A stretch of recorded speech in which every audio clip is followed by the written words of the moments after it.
فجر کی نماز نہ پڑھیں تو ایسا کوئی پیکج ہمارے علم میں نہیں ہے کہ جو فجر کی نماز نہ پڑھے اس پر باقی نمازیں بھی اللہ کی طرف سے معاف ہو جاتی ہیں. اس طرح کا کوئی پیکج ابھی تک میرے علم میں نہیں ہے کہ قرآن و سنت میں کوئی اس طرح کا کوئی پیکج نماز چھوڑنے والوں کو اسپیشلی دیا گیا ہو کہ جو ایک چھوڑ دیں وہ باقی بھی چھوڑ دیں.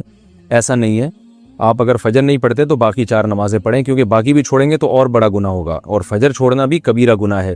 رسول اللہ صلی اللہ علیہ وسلم نے ارشاد فرمایا، من ترک الصلاۃ متعمدا فقد کفر، جس نے جان کر نماز چھوڑ دی تحقیق اس نے کفر کیا. تو یہ خوب سمجھ لینا چاہیے کہ اسلام لانے کے بعد نماز جان بوجھ کر قضا کر دینا، اس سے بڑا کوئی جرم اسلام میں ہے نہیں. یہ تو تصور نہیں تھا پہلے زمانے میں کہ کوئی مسلمان ہو اور جان کر نماز قضا کر دے، تو اسلام کی علامت ہے. اس لیے اس کبیرہ گناہ سے فوراً توبہ کریں، اور اگر اللہ نہ کرے کبھی فجر چھوٹ جاتی ہے تو فوراً سے جتنا جلدی ہو سکے توبہ بھی کریں اور قضا بھی کریں، اور باقی نمازیں وہ بھی پڑھتی رہیں. فجر کی پابندی کیسے کریں؟ فجر کی نماز نیند کی وجہ سے قضا ہو جاتی ہے، ذہن میں خیال آتا ہے کہ ابھی سو جاتا ہوں بعد میں اس کی قضا کر لوں گا. اس کی تھوڑی وضاحت فرما دیں. محمد اظہر انڈیا سے. محمد اظہر بھائی، مسئلہ یہ ہے کہ اسلام میں نا شرک کے بعد نماز قضا کرنے سے بڑا گناہ نہیں ہے، کسی قیمت پہ معاف نہیں ہے نماز. تو آپ سو جائیں یا کچھ بھی کر لیں، آپ کو نماز پڑھنی پڑے گی، ورنہ آخرت میں اس کا بڑا سخت حساب دینا پڑے گا آپ کو. اور فجر کی نماز کی ویلیو اس لیے بھی زیادہ ہے کہ اس میں اس کے ثواب اس لیے زیادہ ہے کہ اس کو پڑھنا مشکل ہے. تو 2 کام میں آپ کو بتاتا ہوں، وہ اگر کر لیں تو انشاءاللہ آپ سے پابندی ہو جائے گی. نمبر 1، صبح اٹھنے کے لیے آپ ایک الارم والی گھڑی لیں جس کے الارم کی آواز بہت تیز ہو، اور وہ آپ جہاں سوتے ہیں نا اس جگہ سے دور رکھیں، کہیں دور الماری پہ رکھیں، تاکہ جب وہ بجے تو اتنی زور سے بجے کہ آپ کے 14 طبق روشن ہو جائیں، اور محلے والے آپ کو بولیں کہ بھائی جا کے اس کو بند کرو. اور دوسری بات یہ ہوگا، دور رکھنے کا فائدہ یہ ہوگا کہ آپ فوراً وہیں سوتے سوتے ہاتھ مار کے بند نہیں کریں گے، بلکہ آپ کو اٹھ کے چل کے جانا پڑے گا اسے بند کرنے کے لیے. تو اتنی تیز آواز ہو کہ آپ دوڑتے ہوئے جائیں اٹھ کے، تو اس سے انشاءاللہ آپ کی آدھی نیند بھی غائب ہو جائے گی، اور جو سستی تھی وہ بھی کم ہو جائے گی، اور آپ انشاءاللہ اٹھ بھی جائیں گے. دوسرا کام آپ نے یہ کرنا ہے کہ جس دن فجر کی نماز قضا ہو جائے اس دن آپ نے فجر صبح کا ناشتہ نہیں کرنا ہے. اگر آپ ناشتے کے عادی ہیں تو اس دن کا ناشتہ آپ گول کر دیں سزا کے طور پر. تو یہ بھی ہے. اور اگر آپ ویسے ہی ناشتے کے عادی ہیں، ناشتہ کرنے کا آپ کا معمول نہیں ہے، تو پھر آپ اس دن لنچ غائب کر دیں، بولے آج کھانا نہیں کھاؤں گا میں. تو کچھ سزا دیں اپنے آپ کو، تو اس سے انشاءاللہ آہستہ آہستہ اس بری عادت سے آپ کی جان چھوٹ جائے گی. بیوی چھوٹی چھوٹی باتوں پر طلاق مانگتی ہے. لکھنؤ انڈیا سے کسی نے پوچھا ہے، جی مفتی صاحب میری بیوی چھوٹی چھوٹی بات پر ہم سے طلاق مانگتی ہے. لکھنؤ کہنا اس لیے کہہ رہے ہیں ہم سے. کبھی ہم سوچتے ہیں کہ اس کو طلاق دیں، مگر میری 2 چھوٹی بیٹیاں ہیں، میں کیا کروں؟ اس کو منع کر دوں تو اور مانگتی ہے. منع ہی نہ کیا کریں تاکہ اور نہ مانگے. آپ اس کو بولے اچھا میں دے دوں گا، تو پھر نہیں مانگے گی انشاءاللہ. تو منع کرنے سے زیادہ مانگ رہی ہیں نا، تو آپ منع نہ کیا کریں، لیکن دے بھی نہ دیں. دیکھیں میں تو اس میں مشورے تو نہیں دے سکتا. مشورے تو جب ہی دیے جاتے ہیں جب دونوں کے حالات سامنے ہوں. جب تک کسی کے 100% حالات آپ کے سامنے نہ ہوں، آپ مشورے کے اہل ہی نہیں ہیں، آپ مشورہ یہ دے ہی نہیں سکتے. تو مجھے نہیں پتا آپ کی بیوی آپ سے کیوں طلاق مانگ رہی ہے، آپ میں کیا خرابی ہے، یا اس کا دماغ خراب ہو گیا. تو یہ تو میں جب تک مجھے نہیں پتا چلے گا مشورہ نہیں دوں گا. تو میں شرعی مسئلہ بتا سکتا ہوں کہ طلاق کا حق آپ کے پاس ہے. آپ نہ دینا چاہیں تو وہ شریعت میں پھر وہ مجبور ہے آپ کے ساتھ رہنے پر. ڈیورس کا حق اسلام میں مرد کے پاس ہے، عورت کے پاس نہیں ہے، الا یہ کہ کوئی بہت ہی زیادہ ظلم کر رہا ہو، کوئی اس کے بیسک حقوق بھی کوئی ادا نہ کر رہا ہو، تو اس کو سمجھائیں کہ طلاق اللہ تعالیٰ کو پسند نہیں ہے. اور حدیث میں آتا ہے کہ جو عورت بغیر کسی شرعی عذر کے اپنے شوہر سے طلاق مانگتی ہے تو جنت کی خوشبو بھی نہیں پائے گی. اس طرح کے الفاظ ہیں حدیث میں. تو یہ گناہ کی بات ہے اپنے میاں سے بغیر کسی واقعی معقول عذر کے طلاق مانگنا. چھوٹی چھوٹی باتیں تو ہر گھر میں ہوتی ہے. 100% تو نہ بیوی ٹھیک ہوتی ہے، نہ شوہر 100% ٹھیک ہوتا ہے. گزارا ہی چلانا ہے، دنیا مسافر خانہ ہے، ابھی کمپرومائز کر کے رہنا ہے. تو طلاقیں لینا، طلاقیں مانگنا کوئی اچھا کام نہیں ہے. یہ سمجھا دیں آپ ان کو میری طرف سے کہ وفادار لوگ اللہ کو پسند ہیں. مرد کو بھی چاہیے بیوی سے وفا کرے، اس کے ساتھ اس میں چھوٹی موٹی خامیوں کو برداشت کرے. عورت کو بھی چاہیے مرد میں اگر چھوٹی موٹی خامیاں تو برداشت کرے. خاص طور پہ جب بچے ہو جائیں گے، جیسے کہ آپ نے بتایا 2 بیٹی ہیں، تو ان کا فیوچر کتنا خراب ہوتا ہے اس سے. بچیوں کے آگے رشتوں میں مشکلات ہوتی ہیں، بچیاں ڈپریشن میں جاتی ہیں، ابا وہاں اماں وہاں، ایک عجیب سی حالت ہوتی ہے. تو اچھا کام نہیں ہے. اور خاندان والوں کو انوالو کریں، بولیں میں اس کو کیا ہو گیا، مجھے بتائے میرے اندر کیا خرابی ہے جو مجھ سے علیحدگی مانگ رہی ہے. یہ سونے کی نب والے قلم کا حکم. فرخ خالد لاہور سے پوچھتے ہیں میرے فاؤنٹین پین کی نب 14 کیرٹ گولڈ کی ہے تو کیا ایسا قلم استعمال کیا جا سکتا ہے؟ نہیں جی، سونے اور چاندی کا استعمال اسلام میں جائز نہیں ہے. صرف عورتیں سونے اور چاندی کا زیور استعمال کر سکتی ہیں، باقی سونے چاندی کے برتن، کرسیاں، پلیٹیں یا اور کوئی قلم اس کا استعمال. اور کیونکہ نب میں سونا لگا ہے تو وہ استعمال میں آ رہا ہے نا، نب سے آپ لکھتے ہیں تو سونا اگر استعمال میں آ رہا ہو لکھنے کے یا کرسی ہو جو بیٹھنے کے کام آ رہی ہے تو یہ جائز نہیں ہے اس کا استعمال، نہ سونے کا نہ چاندی کا. سودی کمائی والے رشتہ دار سے تعلقات. عالم صاحب کو انسان سے پوچھتے ہیں اگر ہمارا کوئی رشتہ دار سود پر پیسہ لیتا ہے تو اس کے ساتھ اٹھنا بیٹھنا، تعلقات، اس کے گھر کھانا پینا کیسا ہے؟ اگر اس کی زیادہ آمدن یہی ہے تو پھر تو حرام ہے، اس کے گھر کھانا پینا ناجائز ہے، کیونکہ غالب یہی ہے کہ وہ سودی منافع سے ہی آپ کو کھلا رہا ہے.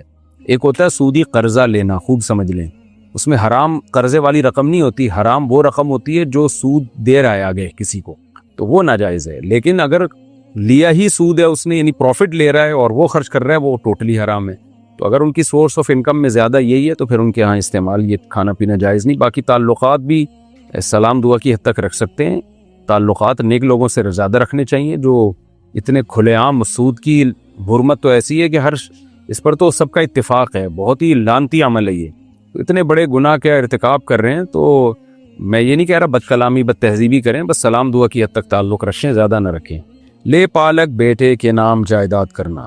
پاکستان سے کسی نے پوچھا میں جب 6 سال کا تھا تو ایک جوڑے نے مجھے گود لے کر پالا تھا، ان کی اپنی کوئی اولاد نہیں ہے، انہوں نے مجھے پال پوس کر بڑا کیا، پڑھایا لکھایا، اب ماشاءاللہ میں اپنا بزنس کرتا ہوں، میرا ان سے کوئی خونی رشتہ نہیں. پوچھنا یہ ہے کہ وہ اپنی جائیداد میرے نام کرنا چاہتے ہیں تو کیا وہ ایسا کر سکتے ہیں؟ ایک تو ان کا احسان مانیں، یہ کتنا بڑا کام کیا، انہوں نے آپ کو پالا بھی پڑھایا لکھایا بھی، ان کے سامنے بھی وہی ان کے حقوق ہیں جو یعنی اسی طرح ان کو سمجھیں جیسے والدین کو سمجھا جاتا ہے. اف نہ کریں ان کے سامنے، بد کلامی نہ کریں، بد تہذیبی نہ کریں. باقی یہ کہ جائیداد آپ کے نام کر سکتے ہیں اگر ان کے کوئی بھی والی وارث ہے، جو کہ ہوتا ہے بھائی ہوں گے ان کے، بھائی نہیں ہے تو بھتیجا ہے، کزن ہے، چچا ہے، یہ سب والی وارث ہوتے ہیں. تو شریعت نے 1/3 کی وصیت کی اجازت دی ہے. اگر وہ وصیت کریں گے نا کہ میرے مرنے کے بعد یہ جائیداد ساری آپ کو دے دی جائے تو یہ ان کے لیے جائز نہیں ہے. 1/3 جائیداد آپ کے نام کر سکتے ہیں، باقی 2/3 ان کے وارثوں ہی کو جائے گا. لیکن اگر زندگی میں وہ دینا چاہیں تو ساری جائیداد آپ کو دے سکتے ہیں، یعنی ہینڈ اوور کرنا پڑے گا. یعنی مطلب یہ کہ لکھ کے نہیں جا سکتے ہمارے مرنے کے بعد ساری جائیداد ان کو دے دی جائے، یہ ناجائز ہو جائے گا. ابھی دینا چاہیں تو دے دیں اور ہینڈ اوور کر دیں، پھر وہ خود دستبردار ہیں، پھر ان کا اس پہ کوئی حق نہیں ہوگا، پھر وہ سب کے آپ مالک ہوں گے، تو یہ جائز ہے. لیکن یہ بھی جب جائز ہے جب ان کے دوسرے وارث مستحق نہ ہو اور ان پہ ظلم کی نیت بھی نہ ہو. یہ نیت نہ ہو کہ ہم نے ان کو محروم کرنا ہے رشتہ داروں کو، یہ نیت نہ ہو، بلکہ آپ کے ساتھ احسان کرنا مقصد ہو. تو اگر ہے تو زندگی میں قبضہ دے کے مکمل ابھی آپ کو گفٹ کر سکتے ہیں. مرنے کے بعد یا وہ بیماری جس میں ان کی موت واقع ہو جائے اس میں پھر 1/3 سے زیادہ نہیں دیا جا سکتا. باندیوں کا اسلام میں تصور. فوزیہ صاحبہ لندن سے. کیا باندیوں سے جمع کر کے ان کو فروخت کر دیا جاتا تھا؟ دوسرا سوال یہ ہے کہ صحابیات تو اپنے اپنے گھروں میں الگ رہتی تھیں، تو صحابہ کرام اپنے بوڑھے والدین کی خدمت کیسے کرتے تھے؟ صحابیات الگ بھی رہتی تھیں اور صحابہ کے والدین کے ساتھ بھی رہتی تھیں، تو یہ کوئی ایسا نہیں ہے لازمی کہ ہمیشہ الگ ہی رہتی تھیں. اپنے یعنی جوائنٹ فیملی کا اس وقت بھی تصور تھا، آج بھی تصور ہے، اور جیسے بعض لوگ اپنی بیوی کے ساتھ الگ رہتے ہیں تو اس وقت بھی تھا، آج بھی ہے. یہ کوئی یقینی چیز نہیں ہے کہ ہر صحابی کی بیوی الگ رہتی تھی، ان کے ماں باپ کے ساتھ نہیں رہتی تھی، بلکہ ان کے خاندانوں کے ساتھ رہتی تھی. جابر بن عبداللہ رضی اللہ تعالی عنہ کی صحیح حدیث ہے کہ ان سے نبی نے پوچھا کہ تم نے نکاح کر لیا؟ انہوں نے فرمایا ہاں. فرمایا کنواری سے کیا یا طلاق یافتہ سے؟ انہوں نے فرمایا یا رسول اللہ میں نے طلاق یافتہ سے نکاح کیا یا بیوہ سے. تو نبی نے فرمایا کہ کنواری سے کیوں نہیں کیا؟ فرمایا کہ یا رسول اللہ میری چھوٹی بہنیں ہیں، تو میری والدہ کا چونکہ انتقال ہو گیا تو چھوٹی بہنوں کی دیکھ بھال کے لیے میں چاہ رہا تھا کہ کسی نچور خاتون سے میں شادی کروں، تو میں یہ نہیں چاہتا کہ انہی جیسی کوئی گھر میں لے آؤں میں. تو اب دیکھیں حضرت جابر بن عبداللہ جو اپنی بیوی لے کر آئے اور نکاح کیا انہوں نے، تو ان کا ایک بڑا مقصد تھا کہ ان کی بہنوں کو سنبھال لیں وہ آ کے. تو جیسے اپنی بہنوں کے لیے شادی کی جا سکتی ہے کسی خاتون سے، اور ان کو اپنی بہنوں کے ساتھ یعنی اپنے گھر میں رکھا ہے جہاں ان کی والدہ رہا کرتی تھی، اپنی بہنوں کو پالنے کے لیے شادی کی انہوں نے. تبھی انہوں نے کم عمر سے نہیں کی کہ بھائی کم عمر کو تو خود پالنے کی ضرورت ہوتی ہے کہ اس کو کوئی سنبھالے، تو میچور خاتون سے کی انہوں نے. تو اسی طرح اپنے بوڑھے والدین کو سنبھالنے کے لیے بھی شادی کی جا سکتی ہے. یہ کیا بات ہے کہ اپنی بہنوں کو سنبھالنے کے لیے تو شادی حضرت جابر بن عبداللہ نے کی اور نبی نے اپریشیٹ کیا اس عمل کو، اور اپنے کوئی بوڑھے ماں باپ کو سنبھالنے کے لیے شادی کر رہا ہے تو وہ ناجائز ہے، اور اس پر یہ فتویٰ لگا دیا جائے کہ بیوی کے ذمہ آپ کے ماں باپ کی خدمت نہیں ہے۔ تو یہ کچھ بے وقوف قسم کے اسکالر ہیں اس وقت جن کے پاس علم سے بھی کورے ہیں اور حکمت سے بھی کورے ہیں، انہوں نے اس قسم کی فضول باتیں آج کل شروع کر رکھی ہیں۔ تو اسلام میں شادی کا تصور صرف یہ نہیں ہے کہ میاں بیوی ایک ہوٹل میں، یعنی ایک ایسا گھر میں رہیں جو ہوٹل کی طرح ہو اور اس میں ان دونوں کے علاوہ کوئی بھی نہ ہو، بلکہ جب شادی ہوتی ہے تو عورت آپ کے خاندان کا ایک حصہ بن جاتی ہے، اور اس میں بعض دفعہ مرد الگ بھی رکھ لیتا ہے اس کو، اور اپنے ماں باپ سے، اپنی بہن بھائیوں سے ملاتا رہتا ہے، اور خود بھی ملتا رہتا ہے اپنے سسرال سے، اور بعض دفعہ جوائنٹ فیملی میں رکھتا ہے۔ تو جو جس وقت جو طریقہ سوٹیبل ہو اس کو اختیار کیا جاتا ہے۔ تو یہ جو آپ نے سوال پوچھا ہے نا، مجھے لگتا ہے کہ یہ اسی طرح کی چیزوں سے متاثر ہو کے آپ نے پوچھا۔ آج کل کے جو بعض اسکالر نے ساس سسر کے رشتوں کا ہی انکار کر دیا۔ بعض حضرات کا کہنا ہے اسلام میں ساس سسر کا کوئی رشتہ ہی نہیں ہے، تو یہ بھی فضول قسم کی بات ہے۔ نبی قرآن مجید میں سورہ فرقان میں اللہ تعالیٰ کا ارشاد ہے، هو الذی خلق من الماء بشرا فجعله نسبا وصہرا، کہ اللہ تعالیٰ وہ ذات ہے جس نے انسان کو پانی کے قطرے سے بنایا اور اس کو نسب والا اور سسرال والا بنا دیا۔ تو اللہ تعالیٰ نے تو انسان کی پیدائش کے وقت بتا دیا کہ میں نے تمہیں دو خاندان دیے، ایک نسب والے بھی اور ایک سسرال والے بھی۔ تو سسرال سے تو یہی ساس سسر ہی ہے نا سب سے پہلے، اور پھر قرآن نے جو محرم رشتوں کا تذکرہ کیا ہے جن سے نکاح ہمیشہ کے لیے حرام ہے، اور حرام اس لیے کہ وہ محرم ہے، تو ان میں اللہ تعالیٰ نے ماں کا ذکر کیا چوتھے پارے کے آخر میں، حرمت علیکم امہاتکم وبناتکم واخواتکم وعماتکم، کہ تم پر تمہاری مائیں حرام ہے اس لیے کہ ماں ہے وہ، تمہاری بیٹیاں حرام ہیں اس لیے کہ بیٹی ہے وہ، تمہاری بہنیں حرام ہیں، تم نکاح نہیں کر سکتے اس لیے کہ بہنیں محرم رشتہ ہے۔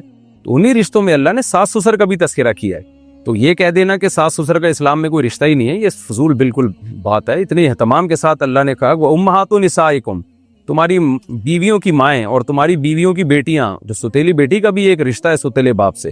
تو یہ رشتوں کو قرآن نے بیان کیا ہے، ان کو بالکل ایسے اگنور کر دینا کہ آج کل کے کچھ لوگوں نے اس طرح کی شریاں اڑائی ہوئی ہیں کہ بالکل رشتے ہی ختم کر دیا، صرف میاں بیوی ہی کا ہے، ایسا نہیں ہے۔ جب شادی ہوتی ہے تو سب کا سب سے رشتہ قائم ہو جاتا ہے۔ تو باقی یہ کہ صحابہ اپنے بوڑھے والدین کی کیسے خدمت کرتے تھے، تو صحابہ اپنے بوڑھے والدین کی خدمت ایسے کرتے تھے کہ ان کے ساتھ بھی رہتے تھے۔ جب جوائنٹ فیملی میں ہوتے تو ظاہر ہے گھر میں ہی رہتے تھے تو ان کی بیگم بھی خدمت کرتی تھی، وہ خود بھی کرتے تھے خدمت، اور جب کہیں الگ رہتے تھے تو ان کی اولادیں ہوتی تھی نا، صرف ایک ہی بیٹا تو نہیں ہوتا تھا، اس دور میں تو کثرت سے اولادیں ہوا کرتی تھی، تو باقی بیٹے کرتے تھے۔ تو ایسا ہو ہی نہیں سکتا کہ صحابہ کرام اپنے بوڑھے والدین کو بڑھاپے میں اکیلے چھوڑ کے بیگم کے ساتھ شفٹ ہو جائیں اور ان کو لٹکا کے چھوڑ دیں، ایسا نہیں تھا۔ باقی جو آپ نے کہا ہے باندیوں سے جمع کر کے ان کو فروخت کر دیا جاتا تھا، اس کا مطلب میں نہیں سمجھا کیا مقصد ہے۔ ایسا تو نہیں ہے کہ باندیوں سے جمع کر کے ان کو فروخت کر دیا جاتا تھا، باندیاں رکھی جاتی تھی اور ان سے اولاد بھی ہوتی تھی، تو اور ان کی تربیت بھی کی جاتی تھی، باندیوں کو پڑھایا بھی جاتا تھا، ان کو سلیقہ بھی سکھایا جاتا تھا اور ان کو آزاد کر دیا جاتا تھا۔ بہت دفعہ ایسا ہوا آزاد کر کے ان کو بیوی بنا کے عزت دی جاتی تھی، تو بعض دفعہ کسی کوئی ضرورت ہوتی تو فروخت بھی کر دیا جاتا تھا۔ تو سوال آپ کا واضح نہیں ہے کہ فروخت کر دیا جاتا تھا، یہ کیا مقصد ہے اس کا؟ طلاق کی قسم کھا لینا۔ سعودی عرب سے کسی نے پوچھا، میرے دوست نے مجھے سگریٹ پینے پر میرا ہاتھ پکڑ کر مجھے قسم دی کہ اگر تو نے دوبارہ سگریٹ پی تو تیری بیوی تجھ پر حرام، اور اگر تو ہم بستری کرے گا تو وہ بدکاری ہوگی۔ اس وقت کچھ سمجھ میں نہیں آیا، میں تھوڑا سا پریشر میں تھا، میں نے کہا ٹھیک ہے، آپ سگریٹ پی رہے ہو نہیں پی رہے، اس کا بیوی کی طلاق سے کیوں اس کو معلق کر رہے ہو بھائی؟ آپ بیوی کے حلال حرام ہونے سے کیا اس کا تعلق ہے؟ میں نے کہہ دیا ٹھیک ہے جی، اور بات مان لی، لیکن مجھ سے سگریٹ نہیں چھوٹی، میں بہت کوشش کرتا ہوں کہ نہ پیوں پر بہت طلب ہوتی ہے، اب میں کیا کروں، برائے مہربانی رہنمائی فرما دیں۔ دیکھیں سگریٹ اگر آپ نے پی تو بیوی آپ پہ حرام ہو جائے گی، طلاق بائن ہو جائے گی۔ آپ نے چونکہ حرام کا لفظ ایک دفعہ استعمال کیا تو ایک طلاق بائن ہو جائے گی، تو پھر دوبارہ نکاح کریں گے تو بیوی حلال ہوگی، اور اگر اس سے پہلے 2 طلاقیں خدا نخواستہ دے چکے ہیں تو یہ تیسری ہو جائے گی۔ تو اب حل یہی ہے کہ سگریٹ چھوڑ دیں ہمیشہ کے لیے، آپ اسی بہانے سگریٹ چھوٹ جائے گی، اور آئندہ اس قسم کی قسمیں اٹھانا یہ بے وقوفی ہے، حماقت ہے۔ اور طلاق کا لفظ جو ہے نا بہت سنگین لفظ ہے، اس میں ریورس گیئر نہیں رکھا شریعت نے۔ بعض دفعہ لوگ ایسا کرتے ہیں کہ جی اگر میں نے یہ کام کیا تو بیوی کو طلاق، بعد میں کہتے ہیں میں نے یہ الفاظ واپس لے لیے ہیں، کیا میں اب یہ کام کر سکتا ہوں؟ تو خوب سمجھ لو یہ الفاظ اب قیامت تک کے لیے ہو گئے، اب یہ ریورس نہیں ہو سکتے۔ آپ وہ کام کریں گے تو زوجہ کو طلاق ہوگی۔ تو ایسے آدمی کو بھی تعزیر لگنی چاہیے، اور اس کا خاندان والوں کو بھی چاہیے کہ اس کو سزا دیں، بائیکاٹ کریں، اس کو ڈانٹیں کہ تو کیا کر رہا ہے، تاکہ دوسرے بے وقوفوں کو عبرت حاصل ہو۔ بھدی ناک کی سرجری کروانا، مقبوضہ کشمیر سے۔ میری ناک کے نتھنے بہت بڑے ہیں، ناک کی بناوٹ بھی اچھی نہیں ہے، اس وجہ سے گھر والوں سمیت سب مجھے تانے دیتے ہیں۔ جاننا چاہتی ہوں کہ کیا میں سرجری کروا سکتی ہوں، کیا اسلام مجھے اس کی اجازت دیتا ہے؟ ناک کے نتھنے بہت بڑے ہیں، دیکھیں نارملی تو اللہ نے کسی کی ناک موٹی بنائی، کسی کی پتلی بنائی، کسی کی آنکھیں چھوٹی، کسی کی آنکھیں بڑی۔ حدیث میں قاعدہ اور ضابطہ ہے کہ تغییر خلق اللہ کی تخلیق کو چینج کرنا یہ حرام ہے، گناہ کبیرہ ہے۔ نبی صلی اللہ علیہ وسلم نے فرمایا لعن اللہ المتفلجات، وہ عورتیں جو دانتوں کو گھس کے ان میں خلا پیدا کرتی ہیں، اللہ کی ان پر لعنت ہو۔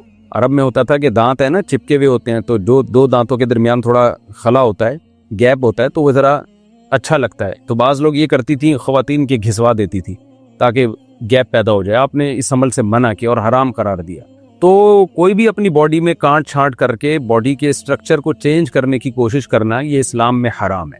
حتیٰ کہ آپ صلی اللہ علیہ وسلم نے بوڑھے لوگوں کو بال کالے کرنے کی بھی اجازت نہیں دی ہے۔ کلر کر سکتے ہیں براؤن یا اور ریڈ وغیرہ کلر کر سکتے ہیں، بلیک نہیں کر سکتے، کیونکہ یہ جو ہے نا بالوں کا کلر کا چینج ہو جائے یہ بھی عمر کا ایک لازمی حصہ ہے۔ تو اب یہ خوب سمجھ لیں کہ تغییر خلق اللہ یعنی اللہ کی بنائی ہوئی تخلیق کو چینج کرنا تو حرام ہے، لیکن بعض دفعہ یہ ہوتا ہے کہ کوئی ایکسٹرا بہت زیادہ عیب ہوتا ہے آپ کی باڈی میں، تو وہ یعنی یوں نہیں سمجھا جاتا کہ آپ اپنی باڈی میں بیوٹی پیدا کر رہے ہیں، بلکہ اس میں یہ ہوتا ہے کہ ایک بہت بڑا عیب ہے جس کو دور کر رہے ہیں۔ مثال کے طور پر ایک بچہ پیدا ہوا، اس کے وہ ہے ہی نارملی یعنی ایب نارمل ہے، اس کی جو 6 انگلیاں ہوتی ہیں بعض بچوں کی، اب آپریشن کر کے 1 انگلی کٹوا دی، تو اس کو تغییر خلق اللہ نہیں کہیں گے، بلکہ کہیں گے اللہ نے جس تخلیق پر سب لوگوں کو پیدا کیا ہے یہ بھی اسی تخلیق پہ آنا چاہتا ہے، تو یہ کس میں عیب تھا کہ ایک اور انگلی نکلی ہوئی تھی۔ تو اسی پہ اب آپ سمجھ لیں کہ بعض لوگوں کی ناک موٹی ہوتی ہے، بعض کی دبلی ہوتی ہے، بعض کی باریک ہوتی ہے، بعض کی اٹھی ہوئی ہوتی ہے، بعض کی چپٹی ہوئی ہوتی ہے، یہ ایک نارمل ہے۔ لیکن اگر واقعی کسی کی ناک اتنی موٹی ہے کہ جو عام طور پر کسی کی ہوتی نہیں ہے، بہت ہی زیادہ کوئی موٹی ناک ہے، تو پھر اس کو آپریٹ کر کے نارمل حالت پہ لایا جا سکتا ہے، کیونکہ یہ بہت بڑا ایک عیب ہے جو نارمل لوگوں میں ہوتا نہیں ہے۔ اس کی مثال ایسے ہے جیسے دانتوں کے درمیان خلا کرنا یا ان کی ڈائریکشن کو چینج کرنا جائز نہیں ہے، لیکن بعض لوگ ایسے ہوتے ہیں کہ ان کے دانت باقاعدہ ہونٹوں سے باہر آ رہے ہوتے ہیں، منہ بیچاروں کا بند ہی نہیں ہوتا، ہونٹ بند کرنا ان کے لیے مشکل ہوتا ہے، وہ ایسے باہر نکلے ہوئے ہوتے ہیں، تو ان کو اتنا آپریٹ کرنا کہ وہ اندر چلے جائیں یہ جائز ہے، یہ ناجائز عمل نہیں ہے۔ وجہ اس کی ہے کہ وہ بیوٹی کے لیے یہ کام نہیں کر رہے، بلکہ وہ یہ آپریٹ کروا رہے ہیں آپریشن کے ایک ایسا عیب ہے جو عام طور پہ لوگوں میں ہوتا نہیں ہے، یعنی بہت ہی زیادہ باہر نکلے ہوئے دانت ہیں۔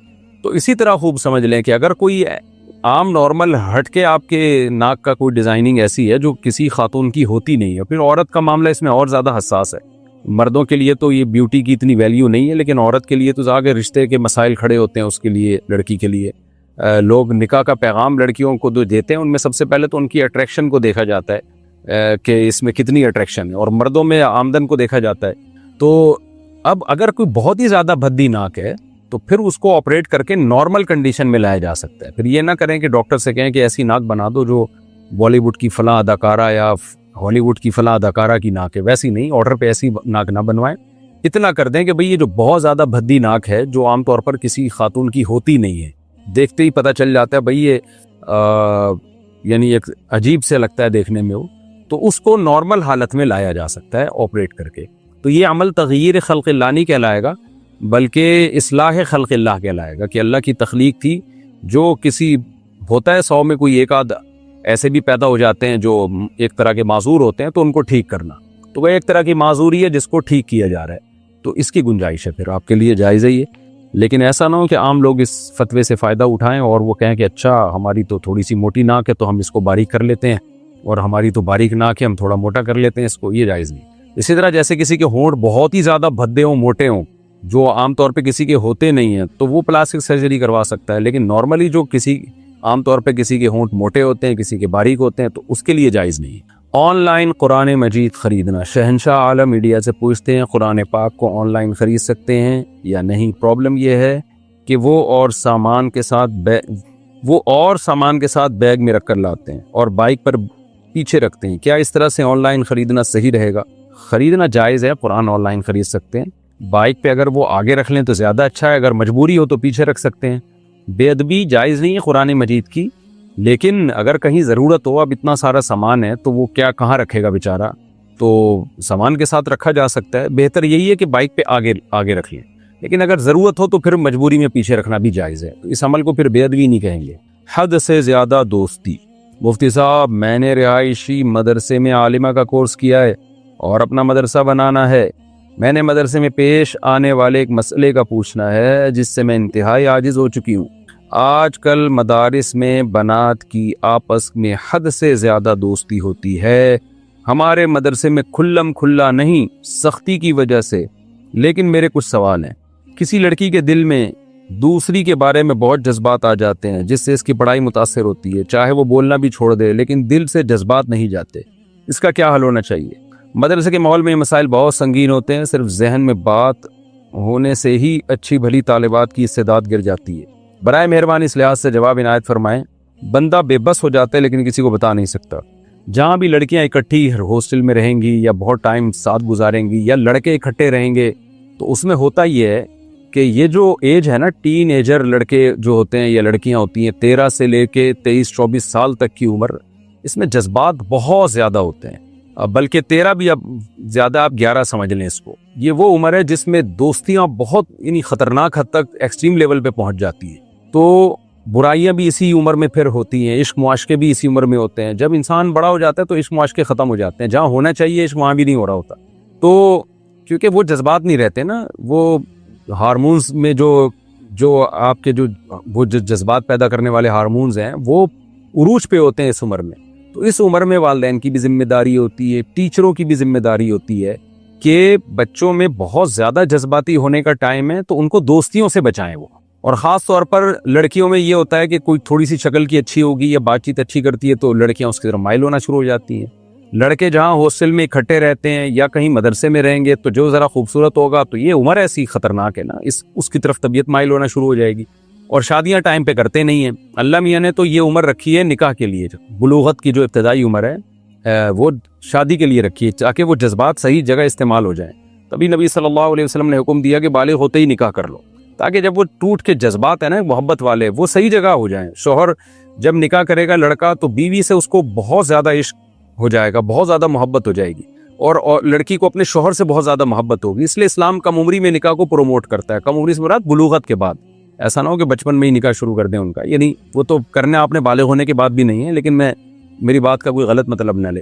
تو بلوغت کے فوراً بعد نکاح کی عمر ہے. جب نکاح ہو جاتا ہے پھر ان چیزوں سے بچت ہو جاتی ہے، کیونکہ لڑکی کو اپنے شوہر سے محبت ہو جاتی ہے، شوہر کو اپنی بیوی سے. تبھی بہترین عمر نکاح کی یہی ہے کہ بلوغت کے فوراً بعد کر دیا جائے. لیکن ہوتا نہیں ہے ہمارے ہاں، اور پھر ان کو ایسے ماحول میں چھوڑ دیا جاتا ہے، پھر وہ دوستیاں لگاتے ہیں. تو یہ غلط ہے.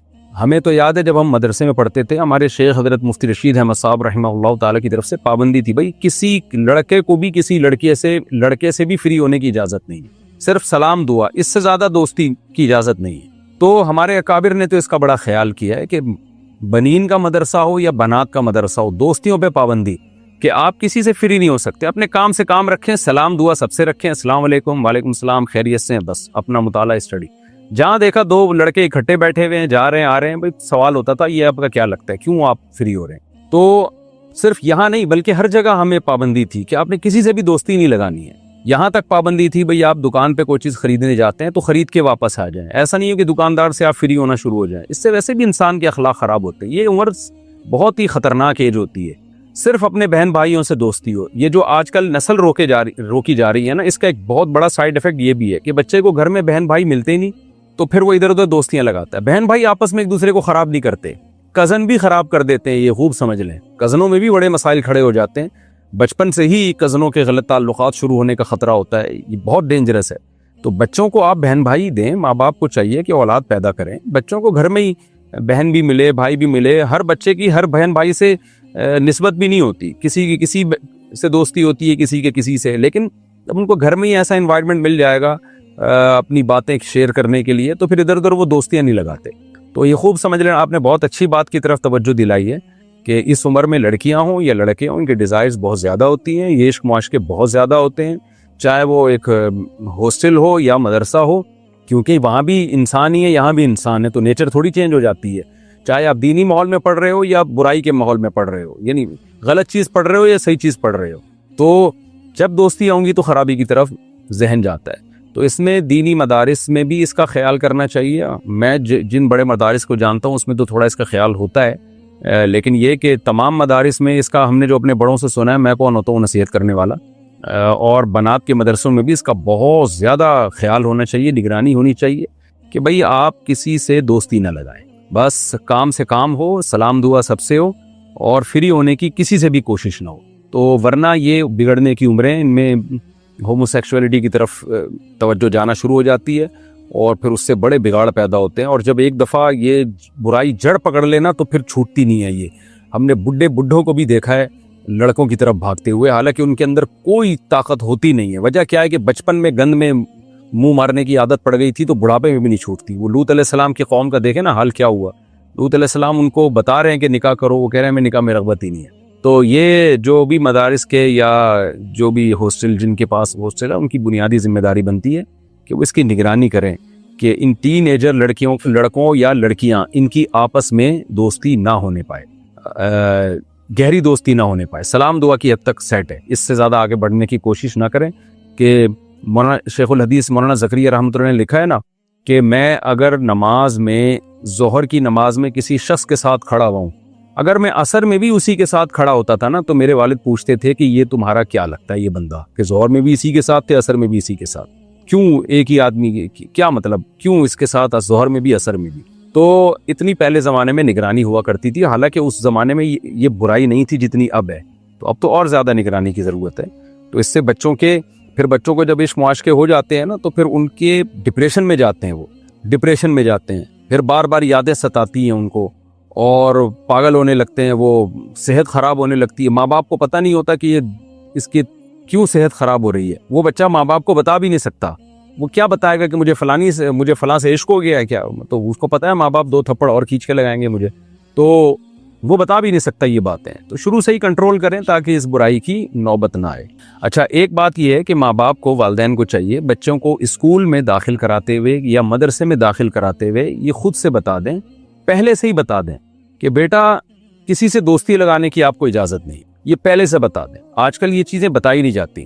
مجھے یاد ہے میں جب اسکول گیا، سیکنڈری اسکول میں میرا ایڈمیشن ہوا، تو میرے بڑے بھائی نے مجھے پہلے دن بتا دیا کہ کسی سے بھی دوستی نہیں لگانی، سب سے ایک جیسا سلوک کرنا ہے، اور نہ دشمنی کرنی ہے نہ دوستی کرنی ہے، تو پہلے ہی بتا دیا ہمیں۔ اب یہ باتیں بتائی نہیں جاتی ہیں، اب تو بلکہ اپریشیٹ کیا جاتا ہے کہ بیٹا تمہارا بیسٹ فرینڈ کون ہے، اور بیٹی تمہاری بیسٹ فرینڈ کون ہے۔ اب یہ چیزیں، بھائی یہ بیسٹ فرینڈ کیا قیامت تک اس کے ساتھ چلیں گے؟ بیسٹ فرینڈ لڑکی کے لیے شوہر ہوتا ہے، شوہر کے لیے بیوی ہوتی ہے بس، اور اپنے بہن بھائی اور اپنی اولادیں، اس سے زیادہ نہیں آگے بڑھنے کی کوشش کرنی چاہیے، اس کے نقصانات فائدوں کی نسبت زیادہ ہیں۔ تو ہمیں یاد ہے ہم جب سیکنڈری اسکول گئے تو مجھے وہ دن یاد ہے، میرے بڑے بھائی نے مجھے بٹھایا اور مجھے سمجھایا کہ تم اب 5ویں کلاس سے 6ٹھی میں جا رہے ہو، اسکول بھی چینج ہو رہا ہے، تو کسی سے بھی فری نہ ہونا، دوستی یعنی ایسا کہ جیگری دوست اور گہرا دوست ہونے کا، یہ سب فضول باتیں ہوتی ہیں۔ تو مجھے پوری نصیحت کی، وہ اب تک مجھے الحمدللہ ایک لفظ اس کا یاد ہے، کسی سے بھی دوستی لگانے کی اجازت نہیں ہے، یعنی یہ نہیں کہا کہ اجازت نہیں ہے، نصیحت کی کہ دوستی نہیں لگانا، یہ بری حرکت ہے، اور سب سے ایک جیسا سلوک کرنا ہے، اچھا جو ملتا ہے بھائی السلام علیکم، وعلیکم السلام، خیریت سے ہیں آپ، طبیعت ٹھیک، بس اتنا، اور دشمنی کی بھی ضرورت نہیں ہے۔ اور ہاں انہوں نے کہا کہ کیونکہ ہم جس اسکول میں اس زمانے میں یعنی ہوتا تھا 6ٹھی 7ویں میں، اب تو بچے بالکل چھوئی ہوئی بن گئے، ہمارے زمانے میں پھڈے بھی ہوا کرتے تھے، پہلے پھڈے نہیں ہوتے، اب اسکولوں میں پھڈے نہیں ہوتے، ہمارے زمانے میں ہوتے تھے۔ تو یہ ضرور مجھے سمجھایا کہ اگر کوئی پھڈا وڈا کرے نا تو لڑنا نہیں، لیکن اگر زیادہ ہو رہا ہے تو ایک لگا دینا اپنی ذمہ داری پہ، گھر میں کیس لے کے نہیں آنا۔ یعنی اگر کوئی ہو نا زیادہ ہی کچھ لڑکا بدتمیزی پہ آیا ہوا ہے اور نقصان پہنچا رہا ہے، تو کوشش کرو جنگ کو ٹالو، اور اگر پھر بھی زیادہ بدتمیزی کر رہا ہے تو گھر میں شکایت نہیں کرنا، امی وہ فلانے اسکول کے بچے نے مجھے یہ کہا، امی آج وہ بچہ مجھے گھور کے دیکھ رہا تھا، یہ حرکتیں نہیں کرنا۔ تھوڑی سی مردانگی بھی سکھائی جا رہی تھی نا، تو کہا کہ زیادہ وہ کرے تو ایک مکہ لگا دینا، وہی نمٹا دینا اس کو، تو گھر میں نہیں لے کر آنا۔ مجھے کیونکہ یاد ہے ایک دفعہ میرا گلی میں پھڈا ہوا، تو وہ سامنے والا ذرا پاورفل تھا، اس نے مجھے ایک تھپڑ بلکہ مکہ لگایا، تو میں رونے لگا۔ میں گھر آیا، میں نے اپنی امی کو بتایا کہ وہ اس نے مجھے مارا ہے، فلاں آدمی ہے، وہ محلے والا ہے، اس آدمی تو نہیں لڑکا ہی تھا لیکن مجھ سے عمر میں بڑا تھا، طاقتور تھا، اس نے مارا ہے۔ تو میری والدہ نے کہا دیکھتی ہوں میں ایسی کی تیسی، وہ میرے آنسو پوچھنے لگی. میرے بڑے بھائی آئے, انہوں نے کہا کہ کیا مسئلہ ہوا. میں نے کہا وہ فلاں نے مارا ہے. بھائی نے کہا یا تو باہر ہی نمٹا کے آ جایا کرو کیس, گھر میں آ کے اپنی بزدلی نہیں بیان کیا کرو فلاں نے مارا فلاں نے مارا. یہ مردوں والے کام نہیں ہے کہ کوئی باہر سے پٹ کے آ رہے اور گھر میں آ کے بتا رہے ہو کہ فلاں نے تھپڑ مارا. ٹکا دیتے اس کو, نہیں ٹکا سکتے تو وہیں رونا دھونا, آئندہ گھر میں نہیں لے کر آنا فلاں نے مارا ہے. تو کیونکہ مرد کوشش کرتے ہیں سامنے والے کو تھوڑا سوسائٹی میں سروائیو کرنے کا طریقہ سکھایا جائے, تو مجھے بڑا فائدہ ہوا. اس کے بعد ہم کبھی پٹے بھی اور ہم نے پیٹا بھی, لیکن گھر میں کیس نہیں لے کر آئے. دونوں طرح چلتے رہے, پٹے بھی اور پیٹتے بھی رہے. تو بچوں کو بھی یہ بات سمجھا دیا کریں کہ جب آپ اسکول میں جائیں تو وہ امی نہیں کیا کرو گھر آ کے, وہ یوں کر رہا تھا وہ یوں کر رہا تھا, وہیں ٹکا دو, رکھ کے 2 تھپڑ لگا دو, کچھ نہیں ہوتا, کوئی اتنا بڑا کیس نہیں بنتا.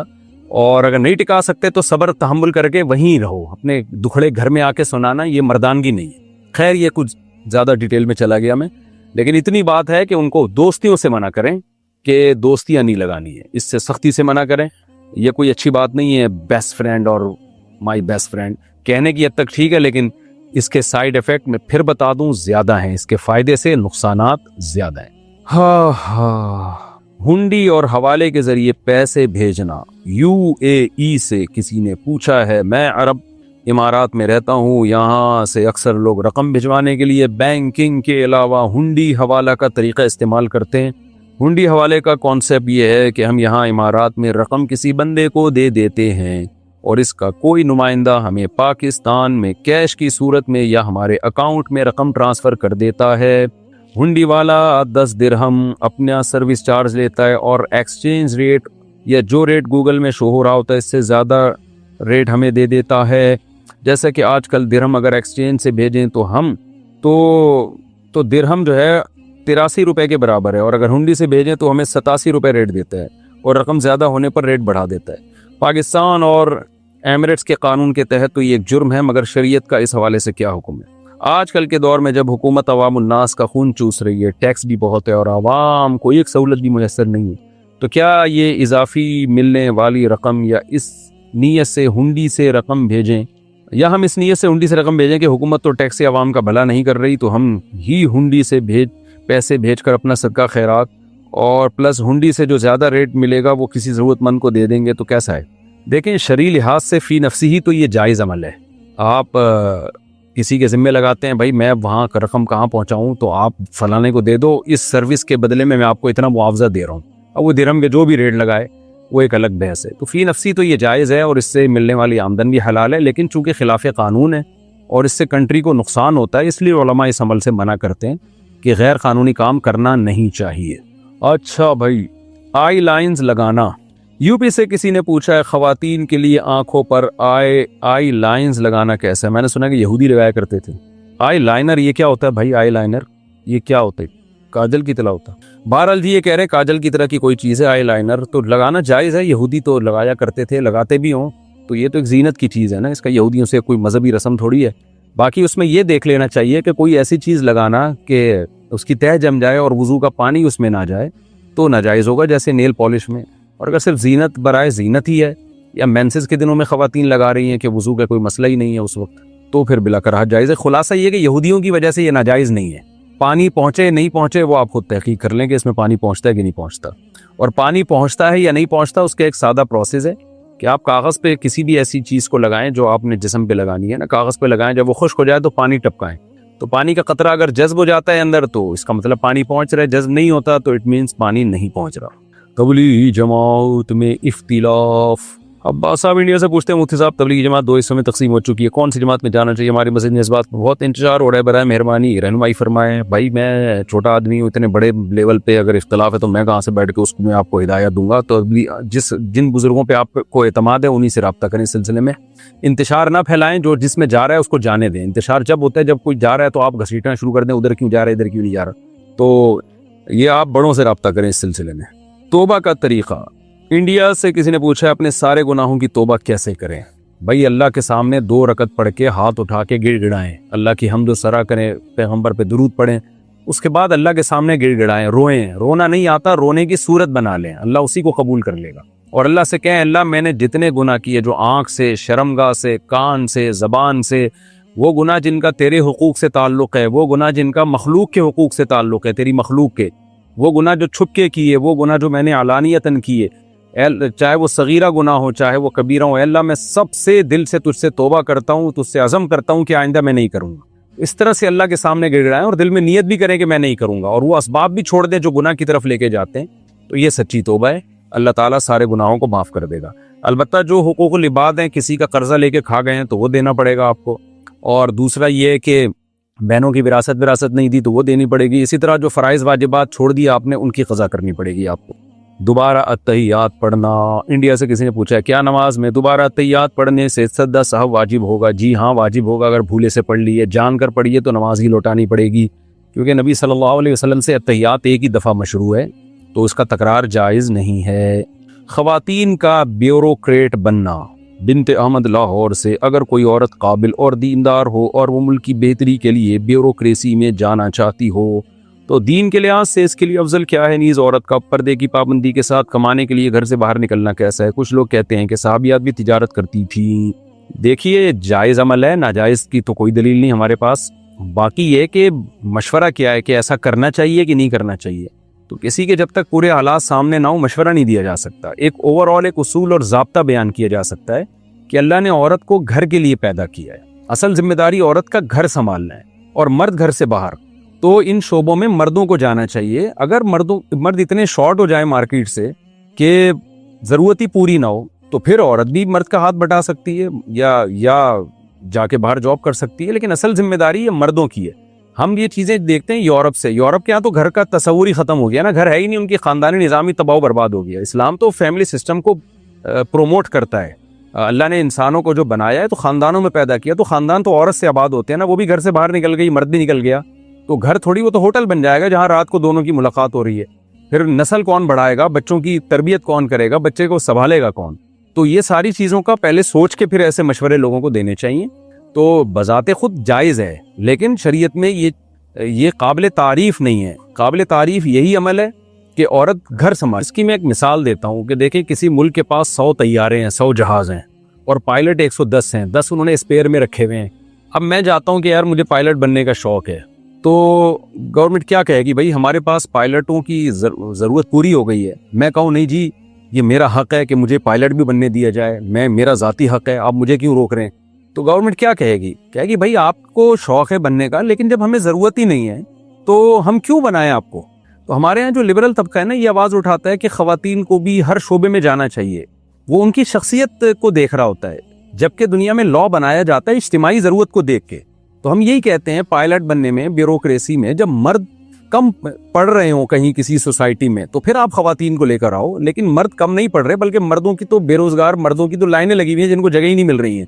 تو پھر یہ سوال ہوگا کہ ضرورت کیا ہے کہ جب ان شعبوں میں مرد پورے ہو سکتے ہیں اور مرد یہ سارے کام کر سکتے ہیں، بلکہ مرد جو ہے ان کی تو ابھی ضرورت ہی پوری نہیں ہو رہی، ویکینسیز اتنی کم ہیں کہ مرد ہی اس پہ پورے نہیں کھپ پا رہے ہیں، وہ بے روزگار گھوم رہے ہیں، تو آپ خواتین کو بھی آگے لا رہے ہو تو مرد تو آدھے سے زیادہ اور زیادہ بے روزگار ہو جائیں گے۔ تو لیکن یہ کہ ہمارا جو سیکولر اور لبرل طبقہ ہے، بس اس نے ایک خواتین کے حقوق کے نام پہ ایک آواز اٹھائی ہوئی ہے کہ خواتین کو بھی ان شعبے میں آنا چاہیے، حالانکہ اس سے خواتین کو فائدہ ہو نہ ہو، لیکن ہوگا یہ کہ آپ کا جو گھریلو نظام ہے وہ سارا تباہ و برباد ہو جائے گا۔ تو ایک ہی چیز کو فوکس کیا جا رہا ہے۔ تو کسی بھی کنٹری میں ویکینسیز میں یہ دیکھا جاتا ہے کہ کنٹری کو ضرورت ہے یا نہیں۔ اب میڈیکل کالج میں لڑکیوں کی بھرمار ہے، ہر لڑکی چاہ رہی ہے میں ڈاکٹر بنوں، آپ یہ نہیں دیکھ رہے کہ آپ کے ملک کو اتنی ڈاکٹروں کی ضرورت بھی ہے یا نہیں ہے، اور میل ڈاکٹروں سے کتنی ضرورت پوری ہو رہی ہے۔ ٹھیک ہے فیمیل ڈاکٹروں کی بھی ہمیں ضرورت ہے، تو جتنی ضرورت ہے تو اتنی خواتین کو ڈاکٹر بنایا جائے گا نا۔ یہ تو نہیں کہ کیونکہ ہر لڑکی کو شوق ہے ڈاکٹر بننے کا تو آپ ہر ایک کو بنا دیں ڈاکٹر، تبھی مخصوص ویکینسیز رکھی جاتی ہیں، مخصوص سیٹیں ہوتی ہیں ڈاکٹروں کے لیے۔ تو یہاں بھی ایسے ہی بھیڑ چال والا حساب کتاب چل رہا ہے ہمارے ملک میں بھی، اور بس یہ کہ ہر جگہ۔ تو خواتین کا جو اصل اسلام نے ذمہ داری لگائی ہے وہ گھر سنبھالنا ہے۔ اچھا یہاں بھی لوگ اس کو توہین سمجھتے ہیں عورت کی کہ وہ بچے پیدا کرے اور بچوں کو پالے، تو عورتیں کہتی ہیں کہ ہم اس کام کے لیے رہ گئے ہیں، ہم بچے پیدا کریں اور بچوں کو پالیں، کیا ہم یہ کام ہے ہمارا؟ تو وہ سمجھتے ہیں کہ یہ بہت گھٹیا کام ہے، اور میڈیا نے ایسا بنا دیا ہے۔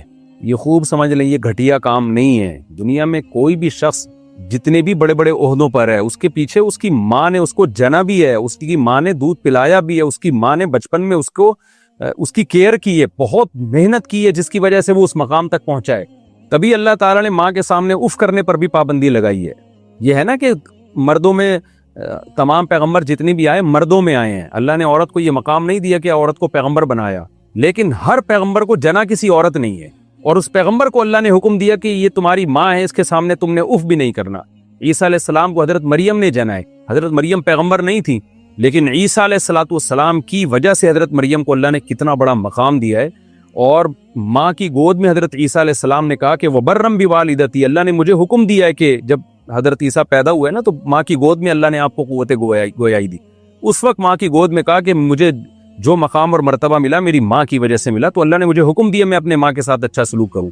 تو ہمارا جو سیکولر اور لبرل طبقہ ہے اس نے گھر داری کو, گھر میں رہنا اور اپنے بچوں کو پالنا, بچے پیدا کرنا, اس عمل کو عورت کے لیے ایک عیب والا عمل بنا دیا, گھٹیا عمل بنا دیا. حالانکہ یہ عورت کے لیے نسل نو کی حفاظت کرنا یہ انسانیت کی, میں سمجھتا ہوں اس سے بہترین کوئی خدمت ہو نہیں سکتی, اس سے بہترین کوئی خدمت ہو نہیں سکتی. اور یہ عورت کے لیے بہت بڑا مقام ہے یہ کہ وہ بچوں کی ماں بنے اور ان کی تربیت کرے. سوسائٹی میں اسی سے نئی نسل کی حفاظت ہوگی.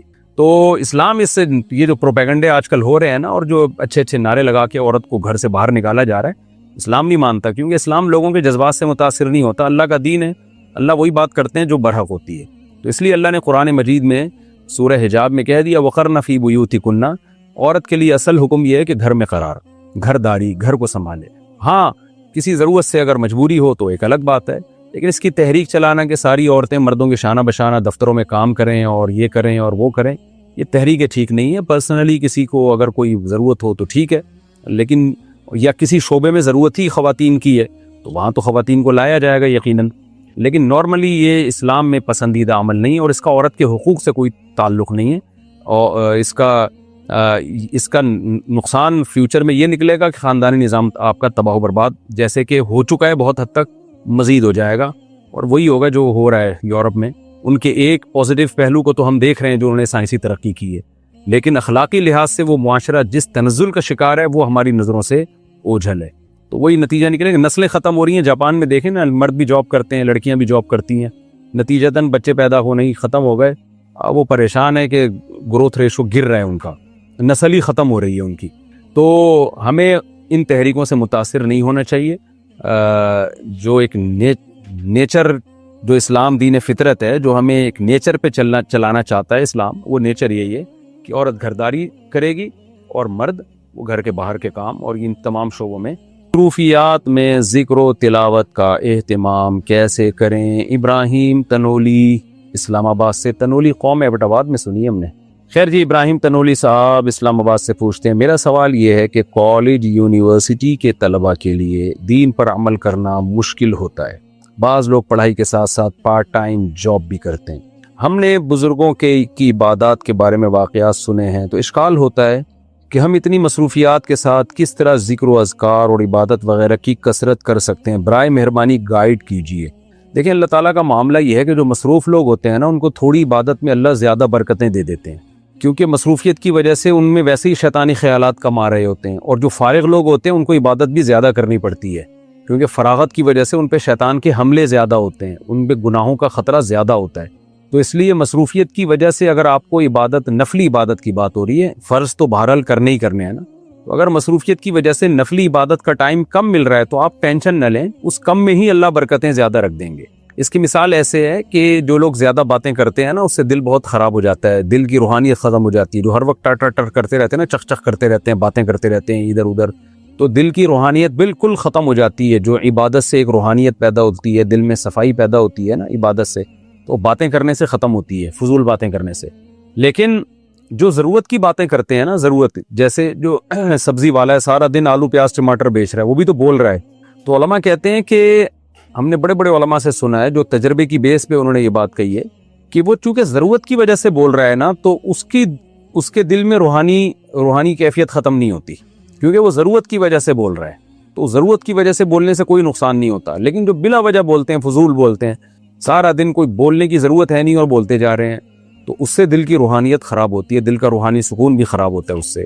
جو آپ نے تھوڑی بہت عبادت کر کے دل میں ایک روحانیت بڑی تھی, وہ عبادت بولنے سے خراب ہو جاتی ہے. یعنی وہ کیفیت آپ کے بولنے سے ختم ہو جاتی ہے. تو اب یہاں بھی مسئلہ سمجھیں کہ جو فارغ لوگ رہتے ہیں نا سارا دن, تو ان کے میں شیطان کیونکہ حملے بہت کرتا ہے ان کے اوپر، تو ان کو عبادت پھر زیادہ کرنی پڑتی ہے، اور جو مصروف لوگ ہیں تھوڑی عبادت میں اللہ وہ برکتیں دے دیتا ہے، لیکن یہ کہ کرنی ان کو بھی ہے، عبادت کے بغیر آپ کے دل میں روحانیت نہیں آ سکتی۔ تو اب آپ اتنی مصروفیت میں کیسے نوافل اور تلاوت کی پابندی کریں؟ تو دیکھیں ٹائم کو مینیج کرنا سیکھیں۔ بہت سے کام ایسے ہوتے ہیں جو ہم مصروفیت میں بھی کر سکتے ہیں۔ مثال کے طور پر جب آپ یونیورسٹی یا کالج جا رہے ہیں تو جانے کا جو ٹائم ہے، آپ بس میں بیٹھے ہوئے ہیں، وہ ٹائم آپ کیا کر لیں، اس میں مطالعہ بھی نہیں ہو سکتا کیونکہ چلتی ہوئی بس میں اسٹڈی کرنا بڑا مشکل کام ہوتا ہے، تو اس ٹائم میں آپ تسبیحات پوری کر لیں، بھئی 100 دفعہ صبح اور 100 دفعہ شام، واپسی پہ بھی آپ کر لیں، لا الہ الا اللہ وحدہ لا شریک لہ لہ الملک ولہ الحمد وہو علی کل شیء قدیر، یہ ذکر 100 دفعہ صبح پڑھ لیں، 100 دفعہ شام کو پڑھ لیں آپ۔ اور لمبی ٹریولنگ ہے تو اس میں آپ قرآن کی تلاوت بھی کر لیں، ایک معمول بنا لیں، بھئی آدھا پارہ یہ 1 پاؤ پارہ میں نے روزانہ پڑھنا ہے۔ واکنگ کا جو ٹائم ہے، صحت کے لیے بھی تو ٹائم نکالنا ہے نا، آپ نے رات کو آپ نے واک کرنی ہے، یہ تو نہیں کہ سارا دن پڑھتے ہی رہتے ہیں اور جاب میں کچھ چلتے پھرتے ہی نہیں ہیں، تو اس سے تو ویسے ہی مر جائیں گے آپ۔ ایسا کام تو کرنا جائز ہی نہیں ہے جس سے آپ کی صحت کے لیے آپ کو ٹائم ہی نہ ملے۔ تو شام کا جو ذکر ہے وہ آپ نے کب کر لینا ہے کہ بھئی جب آپ واکنگ کرتے ہیں، کھانے کے بعد تھوڑا چہل قدمی کے لیے نکلتے ہیں تو تسبیحات میں لے کے نکل لیں، واکنگ بھی ہوتی رہے گی اور تسبیحات بھی ہوتی رہیں گی۔ تو اس طرح بہت بہترین انداز میں نا ٹائم کو مینیج کیا جا سکتا ہے۔ جو حافظ لوگ ہوتے ہیں وہ زبانی تلاوت کر سکتے ہیں اس دوران، تو ہم نے دیکھا ہے بعض اہل اللہ کا معمول ہے کہ لمبی واک کے لیے نکلتے ہیں تو پورا 1-1 1.5 پارے 2-2 پارے اس میں مکمل کر لیتے ہیں، واکنگ بھی ہو جاتی ہے، قرآن کی تلاوت بھی ہو جاتی ہے۔